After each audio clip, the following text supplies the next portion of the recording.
Good fun. So I'm Anne from the parent team, and I'm joined by, this is Jenny Eastwood, also of the parent team. And today we thought we would talk a little bit about bullying. It's the end of anti-bullying week. And so it's an issue that we know concerns many parents. It's something that is a concern for parents of children who are being bullied, and equally for parents of children who are not being so kind to others. So we thought we'd take a few minutes today. Jenny is such an expert on friendships, and so we thought it would be a great way to sort of wrap up Anti-Bullying Week. So we'll talk really quickly about what bullying is, why children bully others, and really how we can raise our children to be active bystanders. So let's go. Jenny, what's bullying? Okay, so I think an important point to make is how children normally communicate. And there's some research that shows that if you listened in on a year 6, that's kind of age 11-year-old in a classroom, you will hear something that an adult will construe as mean about every 3 minutes. So many children are not great with their words. They use mean words. They might break off from a friendship group. They might laugh at somebody else. And that happens a lot. And that's because friendship skills are something that develops over 24 years of childhood, and they make lots of mistakes. And this is not nice. If you're the kid dealing with the mean words, or you're being excluded, it feels really horrible. I just want to be clear that an actual kind of definition of bullying is a little bit more extreme. So a nice one that's used is that bullying is repetitive, intentional hurting of one person by another person, where the relationship involves an imbalance of power. So it's not the odd mean word. It's not you've done something embarrassing, the whole class has burst into laughter. It's someone or a group of people really picking on you continually, looking for you to really put you down and really make your life miserable. And that is extremely terrible, feels awful, and a child needs support with that. Sorry, I'm just trying to be a little succinct today. So repetitive, intentional, and the balance of power. So if we sort of move on to that second question, with that imbalance of power, why might a child feel that? That's sort of the question of why children might bully others. So if there is that imbalance of power, what are the other contributing factors that might have them feeling that way? Well, often. So children bully because they're basically looking to have a status increase. So, and there is again research that shows that if you look like you've got power and you use power for a short time, you get some increase in status. Now, if you do it very continuously, eventually, you become a child that other children don't like, and you get rejected. But in the short term, it gives you that feeling of status and power. And all children, particularly in the teenage years, their brains are driven to look for status. So it's less about likability and about where I sit in the hierarchy. So, and often that bully isn't feeling very good about themselves. If you have a low self-esteem, then by putting someone else down, you temporarily feel better. So maybe that child isn't enjoying life at home, maybe they're not doing so well at school, maybe there's things going on in their life they're struggling with, and bullying gives them a status uptick and a sense of control. Right. That's great. And so what can parents do? This is the practical stuff that we love so much, right, at the parent team.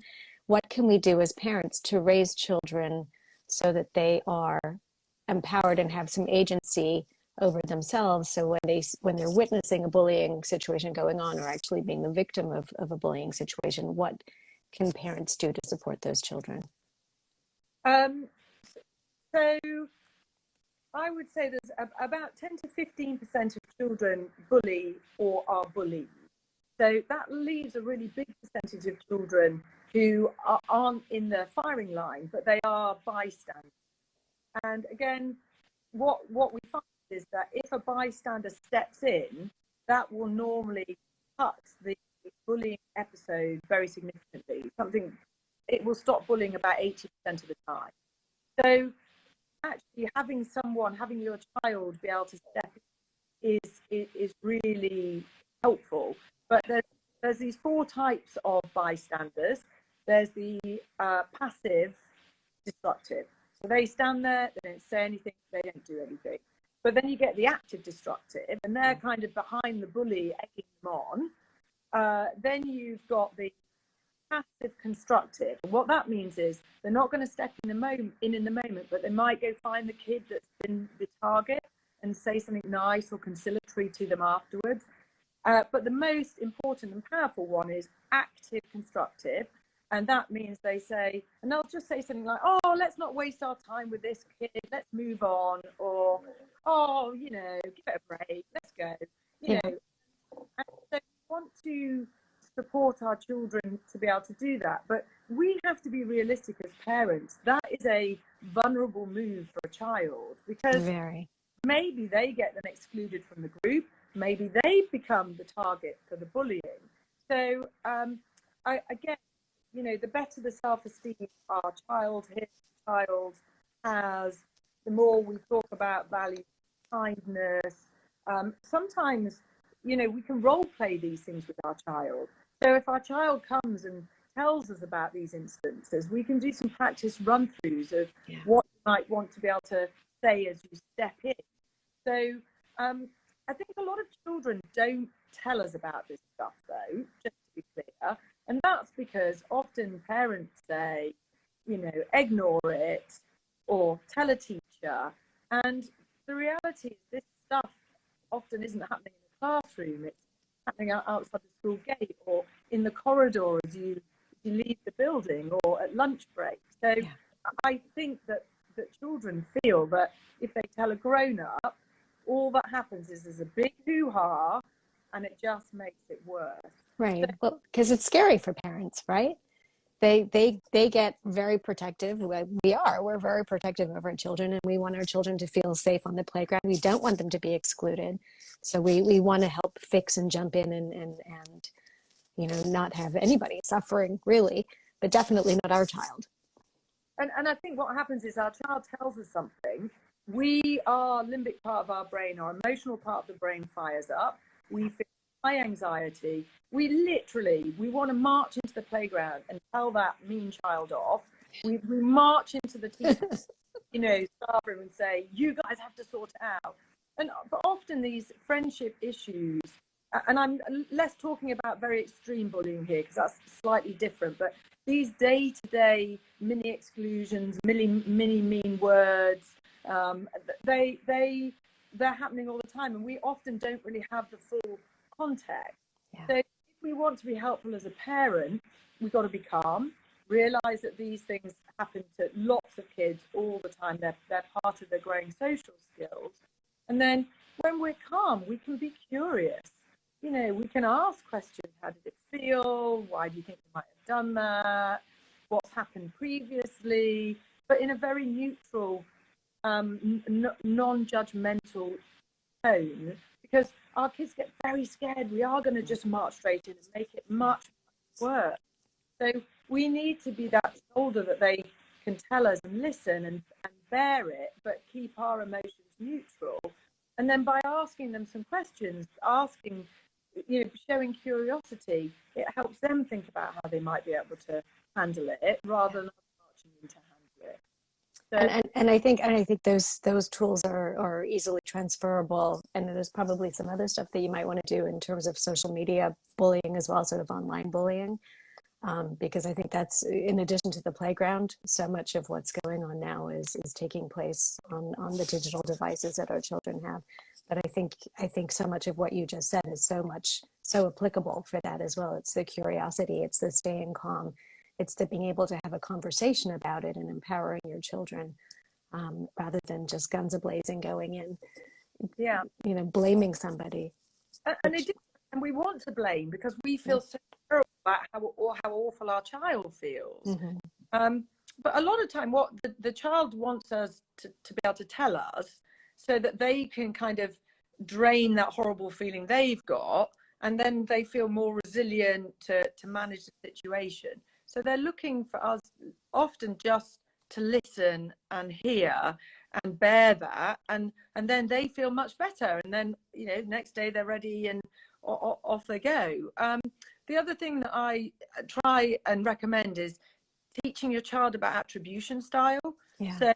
So what happens is, if you have an internal attribution style and other children are mean to you and you're picked on, or then it's easy to say this because I'm bad, I'm awful, I'm terrible. But actually, over time, you can create this external attribution style, and that says, this other kid, I don't think they're very happy. I don't think they're having a good time in their life.